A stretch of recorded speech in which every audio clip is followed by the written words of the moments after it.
Good morning, everyone. It's great to be here with all of you.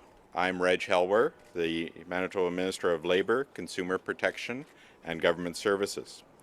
We acknowledge that we are gathered on Treaty 1 territory and that Manitoba is located on the treaty territories and the ancestral lands of the Anishinabeg, Anishinaabe, Dakota Ayote, Denisulin, and Nehotinook nations. We acknowledge that Manitoba is located on the homeland of the Red River Métis. We acknowledge northern Manitoba includes lands that were and are the ancestral lands of the Inuit. We respect the spirit and intent of treaties and treaty making and remain committed to working in partnership with First Nations, Inuit and Métis people in the spirit of truth, reconciliation, and collaboration.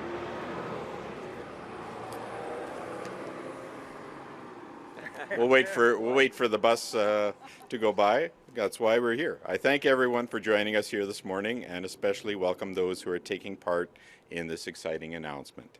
I'm very pleased and honored to welcome the Premier of Manitoba, the Honourable Heather Stefanson. A welcome as well to Kevin Lamoureux, Parliamentary Secretary to the Leader of the Government in the House of Commons and Member of Parliament for Winnipeg North, on behalf of Honourable Minister Dominic LeBlanc, Federal Minister of Intergovernmental Affairs, Infrastructure and Communities, and Terry Duguid, Parliamentary Secretary to the Minister of Environment and Climate Change and Member of Parliament for Winnipeg South. Of course, we also have the Mayor of Winnipeg, His Worship Brian Bowman, and the Winnipeg Transit Director, Greg Iwankiw, is with us here as well. Improvements to municipal infrastructure are a priority for the Manitoba government, and upgrades to Winnipeg Transit and its corridors make transportation in this city more efficient, accessible, and environmentally friendly for everyone. Through the Investing in Canada Infrastructure Program's Public Transit Infrastructure Stream, investments are being announced today to increase the efficiency and mobility of Manitobans in our capital city and to keep up with the demands of Winnipeg's growing population. To begin this announcement, I welcome to the podium the Premier of Manitoba, Heather Stefanson, to share details. Premier. Thank you very much, Minister Helwer, and of course it is a pleasure to be here today, joined by my friends and colleagues from other levels of government who are here with us today. I've always said that I think we're greater in numbers, and when we work collaboratively together, these are the types of things that we can see happen, and it's great things for not just our city and our province, but for our country as well. So I thank everyone for being here today. As soon as I took office, I made it clear that our government is keen to collaborate with all levels of government and advance key infrastructure projects that will improve the quality of life, create jobs, and build a cleaner, greener Manitoba. And one of the first announcements I made as Premier was with Mayor Brian Bowman, actually at City Hall. And to advance, obviously, the Winnipeg Transit Master Plan, among other projects, to the federal government. And that, in part, is what brings us here today. So it gives me great pleasure to announce that with the support of the federal government and the City of Winnipeg, our government's financial support for 6 public transit projects for the City of Winnipeg. As part of this significant commitment from all levels of government, the Manitoba government is proud to invest nearly $170 million for these projects that will improve and modernize Winnipeg's public transit system. These new infrastructure projects will help to reduce our carbon footprint while also promoting job growth and opportunities for Manitoba businesses.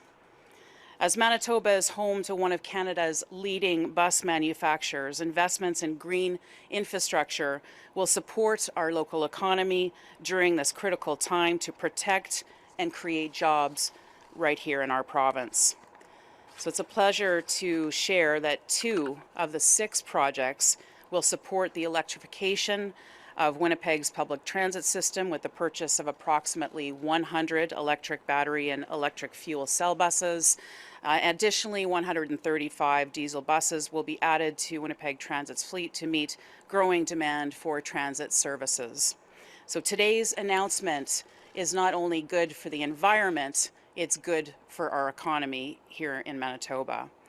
Our government has been proud to not only partner in the city's transit projects announced today, but also in a number of key infrastructure projects and initiatives that will further support the growth of our communities, our capital city, and our province as a whole.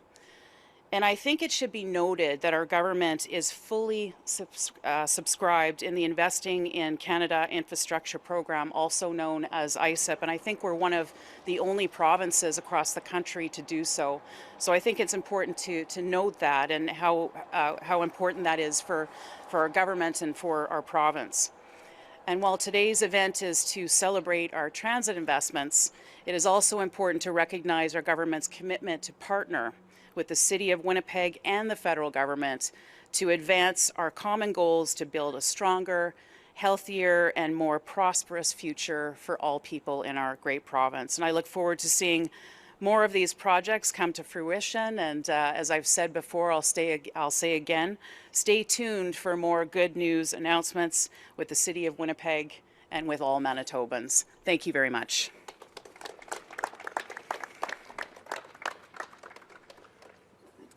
Thank you, Premier. Great announcement.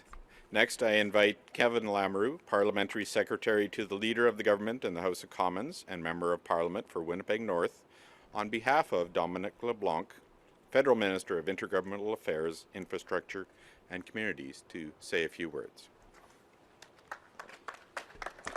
Thank you very much, Reg, and let me echo your land acknowledgement and your wonderful words about reconciliation.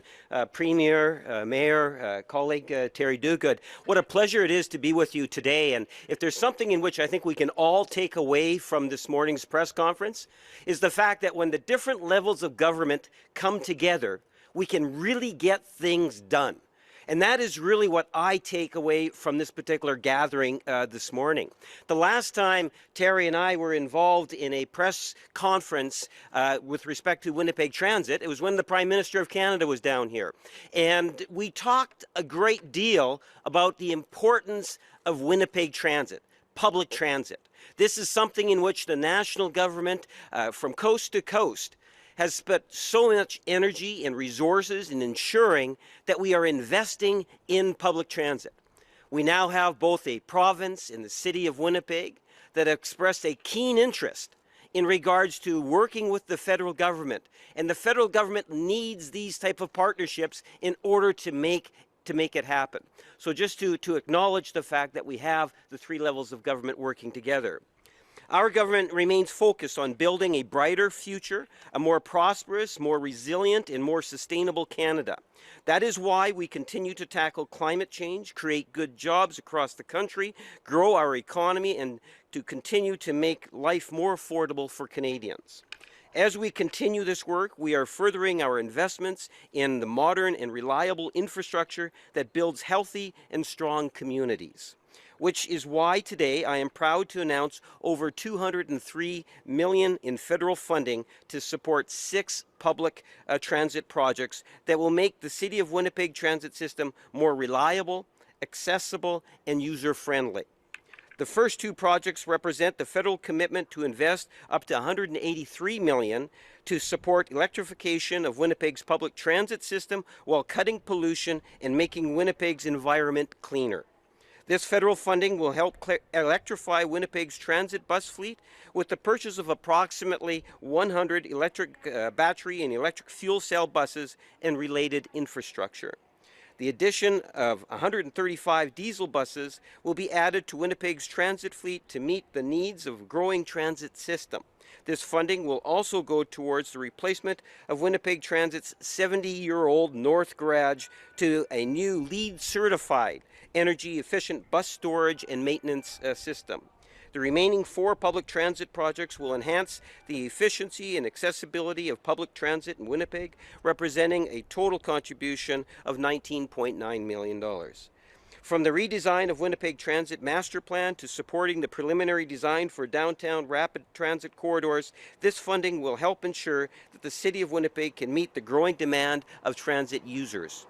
This investment will also support improvements to the existing bus radio hardware and equipment to Intelligent Transportation Systems ITS technology, and ensure greater accessibility and the safety for persons with disabilities by replacing 325 wheelchair securement devices on existing transit vehicles. Every day, Winnipeggers rely on the public transit to get to work, to go to school, and to see each other. By making smart investments in public transit, we can improve people's day-to-day lives by ensuring they get where they need to go in a safe, fast, reliable ways. This federal funding will go a long way towards achieving those objectives by adding, dozens of buses, many of them electric, on Winnipeg roads and improving the transit system technology. Over the last 3 years, we have invested close to $700 million in federal funding for approximately 100 infrastructure projects across Manitoba, including 6 public transit projects. And as we consider the needs of the growing communities like ours, public transit systems bring lasting benefits by helping people get to their destination more comfortably, helping workers and businesses with improved commutes and reducing emissions to protect our environment. We are supporting important changes that will benefit Winnipeggers. Since 2015, our government has made historic investments in public transit to build cleaner communities across the country. We will continue to work collaboratively with our partners to make critical investments that support Canadians. On behalf of Dominique LeBlanc, it's a pleasure for me to be here and present what I think is great news for the City of Winnipeg and to be in the presence of my colleague Terry, the Mayor, and our Premier. Thank you very much. Thank you, MP Lamoureux. Good words. At this time, Terry Duguid, Parliamentary Secretary to the Minister of Environment and Climate Change and Member of Parliament for Winnipeg South, will share his thoughts on these new investments. Well, thank you, Minister Helwer. Good morning, everyone. It's great to join you on Treaty 1 territory, the homeland of the Red River Métis, and join my colleague Kevin Lamoureux, Premier, Mayor, for today's announcement, which is great news for Winnipeg families, students, and workers. I'm going to sound a bit like a broken record here and just say the watchword of the day is collaboration. And I particularly want to thank you, Premier, for the new tone. I know you can sing too. We're all singing from the same song sheet. How's that for a recovery? But you have set a new tone, which I think is really making a difference, and we look forward to making many more announcements with you in the not too distant future. And may I say that today's announcement, as a former city councillor, a former chair of Public Works, warms my heart. I always was very, very appreciative of investments in transit and 3 levels of government working together. And here we are situated on the Southwest Transit Corridor, which was the product of 3 levels of government working together, which I can tell you has made a huge difference in my community of Winnipeg South, getting our university students back and forth and really taking pressure off of Pembina Highway. So our government continues to strengthen the economy and our communities to provide new opportunities for families, youth, and seniors, from roads and community centers to public transit and water and wastewater systems. We are making investments in infrastructure that make a real difference in the lives of Canadians. In collaboration with the province of Manitoba and the City of Winnipeg, our government is stepping up to provide our city's residents with 21st century public transit infrastructure that will ease congestion on our roads, reduce pollution, and make Winnipeg a more inclusive place. And as the Premier mentioned, it's also going to create jobs here in our local economy, as we have the largest manufacturer of both coach and city buses in North America. These 6 projects will help Winnipeggers get around in cleaner, faster, and more affordable ways, whether through electrification of approximately 100 electric battery and electric fuel cell buses, equipment and accessibility upgrades, or replacement of the 70-year-old North Garage to be a green and energy efficient facility. Today's announcement will help ensure that Winnipeggers have access to modern infrastructure that meets their needs. Public transit is at the heart of our cities and communities where people live, work, and play. Investments in modern public transit infrastructure make life easier while creating good jobs, connecting our communities, and growing the economy. In collaboration with our provincial and municipal partners, our government will continue to make investments that support further economic growth, reduce emissions, and help build a more resilient future for our Canadians. And so on behalf of my Minister, the Minister of Environment and Climate Change, the Honourable Stephen Guilbeault, it's great to be with you today to participate in this wonderful announcement. Merci. Thank you. Thank you, MP Duguid. And now we have Mayor Brian Bowman, and I'm sure he'll bring us some details on these investments and the improvements they'll bring to Winnipeg Transit System. Mayor? I think I need a bigger mic.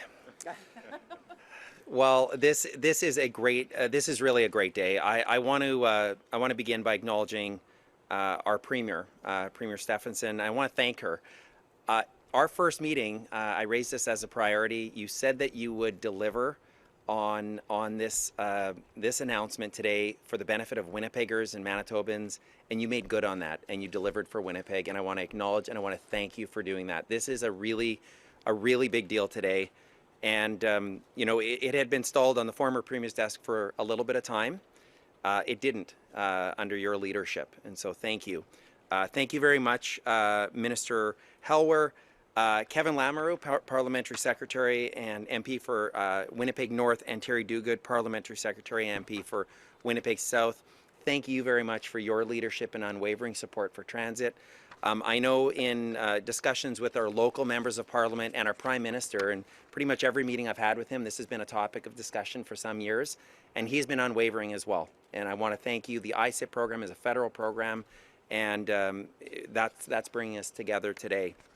So welcome and thank you everyone for being here today. After years of idling, we're shifting to drive and finally moving Winnipeg Transit forward in a transformative way. Today's announcement delivers $538 million of tri-level funding to modernize Winnipeg Transit for our growing city. We all know that Winnipeg Transit has needed an upgrade for generations.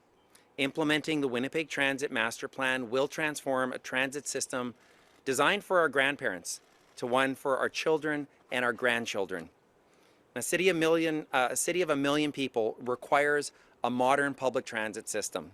So today we're announcing investments in the retrofit of wheelchair securements on buses, the replacement of the communication equipment on the entire fleet, and the replacement of the intelligent transportation system, the implementation of a completely redesigned citywide transit network, the design of the downtown rapid transit corridors to support rapid transit lines citywide, the replacement of the Winnipeg Transit's existing North Garage, including the development of an energy-efficient bus storage and maintenance facility with increased bus capacity, designed to facilitate the transition to a zero-emission bus fleet. And finally, the transition to zero-emission buses, which represents the single largest investment in today's announcement.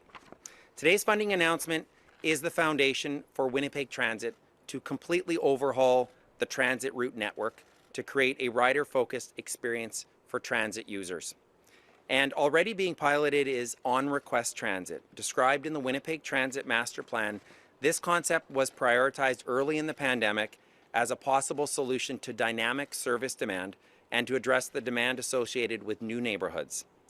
And as we grow to 1 million people, how we move and connect will be critical to maintaining a sustainable community. Today's announcement of $202.9 million from the federal government and $169.5 million from the provincial government builds on the overall city investment of $165.5 million. Since I was elected in 2014, the collaboration of federal, provincial, and municipal governments has delivered investments of $1.3 billion to help build Winnipeg for the future. Today's announcement takes that number to almost $1.9 billion. Winnipeg is now en route to a stronger transit system. That's the sound of a more sustainable future. It's great. thanks again for being here. Merci and miigwech. Great. Thank you, Mayor. Thanks. Thank you, Mayor. And as Minister responsible for the public service in Manitoba, I also thank our public servants that did the work to put this all together, along with the civil service for the City of Winnipeg and the federal government. We know that that's where the work gets done, and I acknowledge all that work that was done behind the scenes to make this possible. So we'll now take questions from the media. If you want to tell me who you want to direct the question to, and then we can bring them to the podium.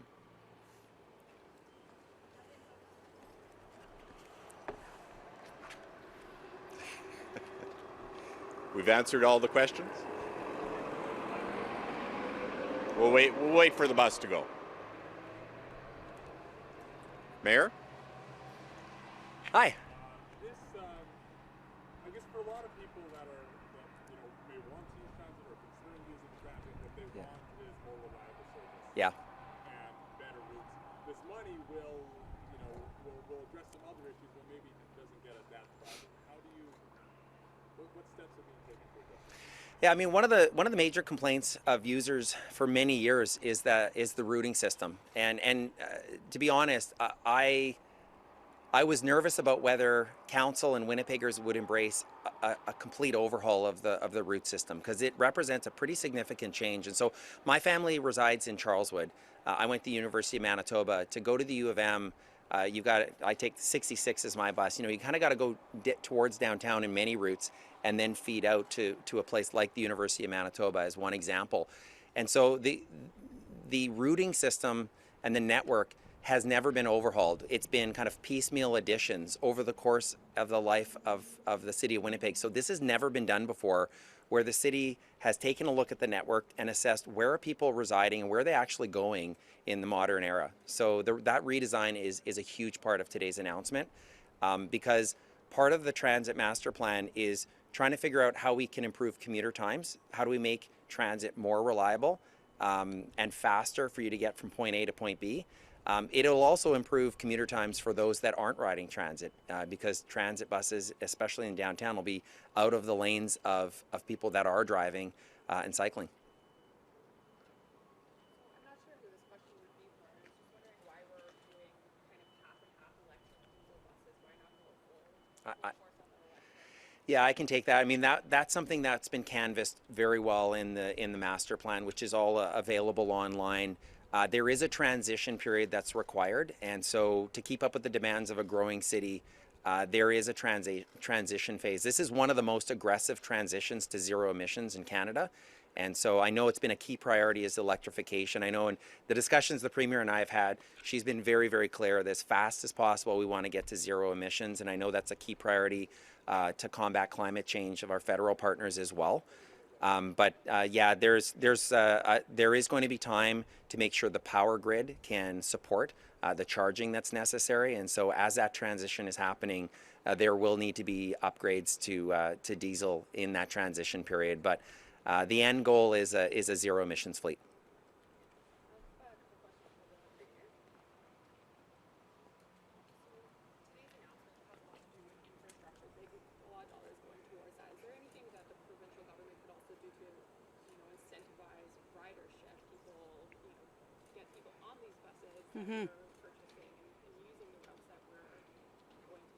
Sure, I think that's how we work collaboratively with the City of Winnipeg to ensure that we are encouraging as many people as possible to utilize our public transit system.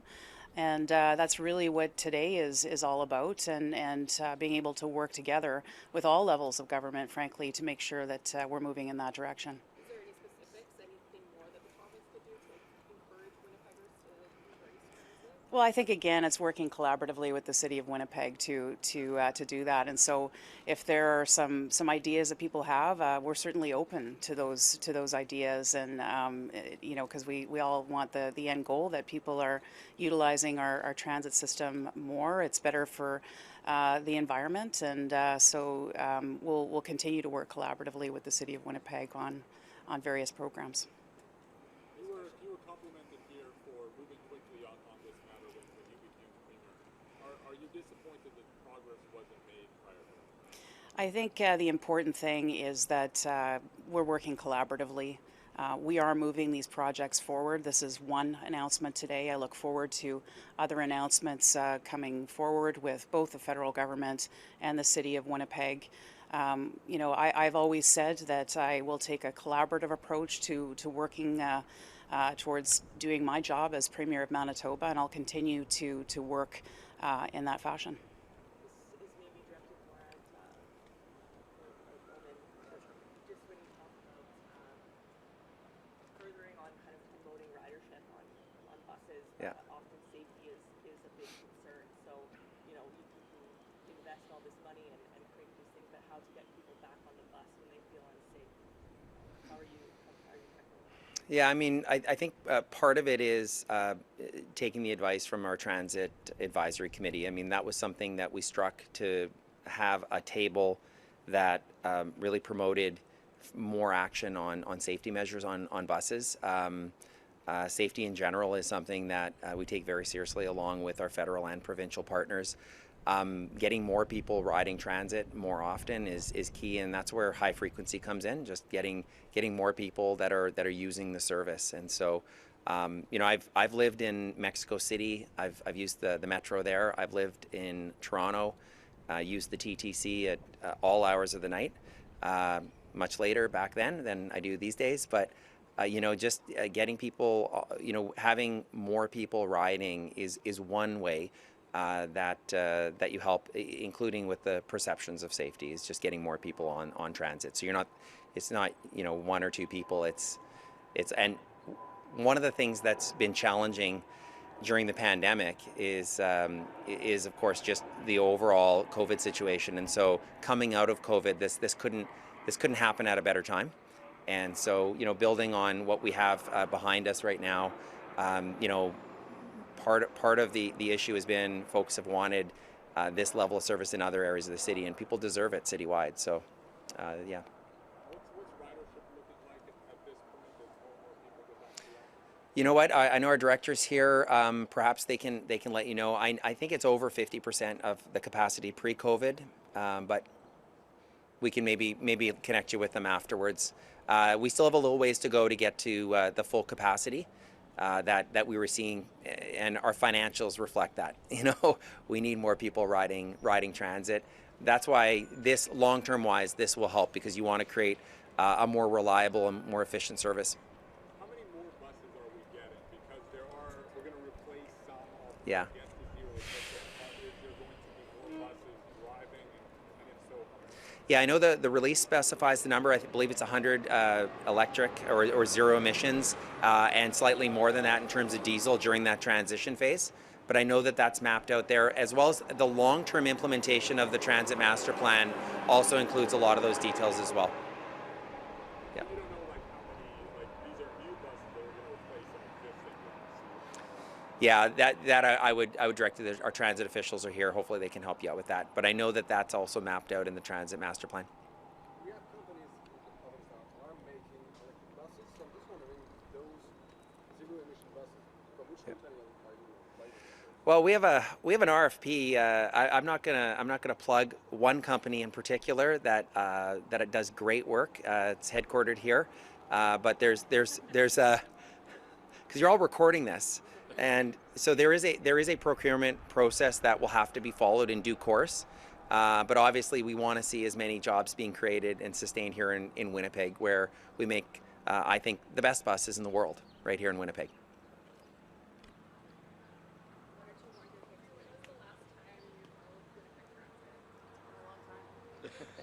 Too long.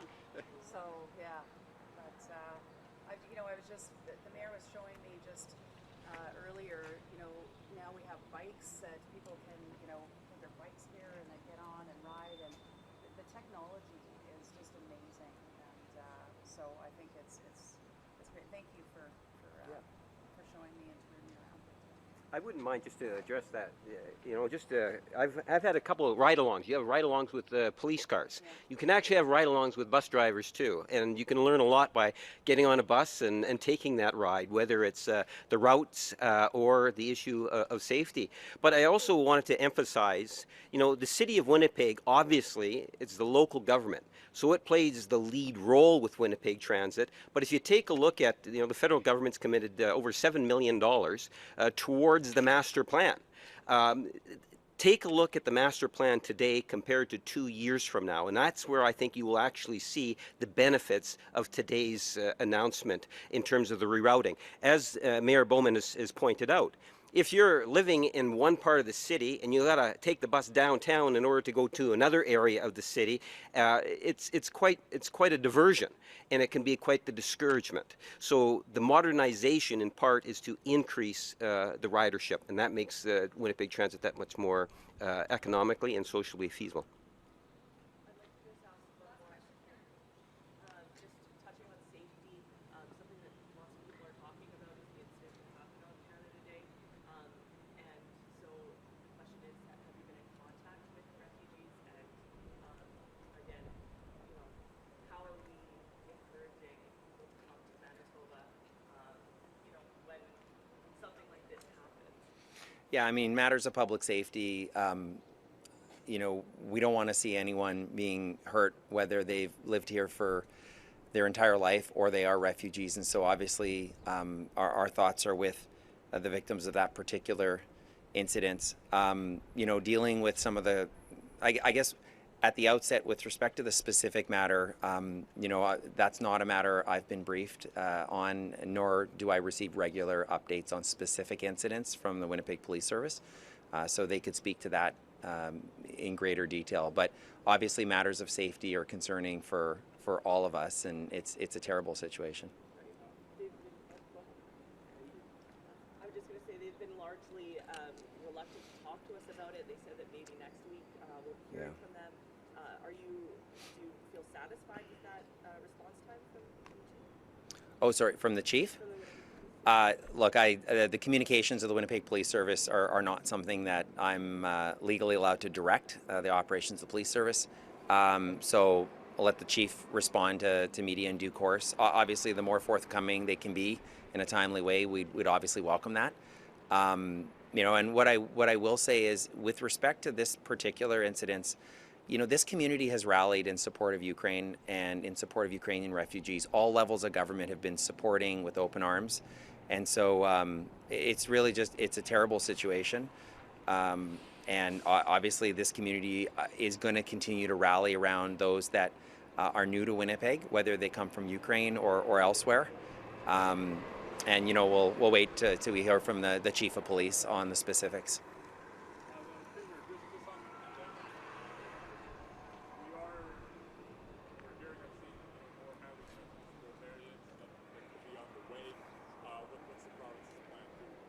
Well, we continue to monitor the situation, and we will, on an as-needed basis. I know Dr. Roussin will go out and update the public again on an as-needed basis. There is nothing, right now that we're looking at that is alarming. We'll obviously continue to monitor the situation, what happens in other jurisdictions, as we always do, and we'll continue to update Manitobans as we move forward.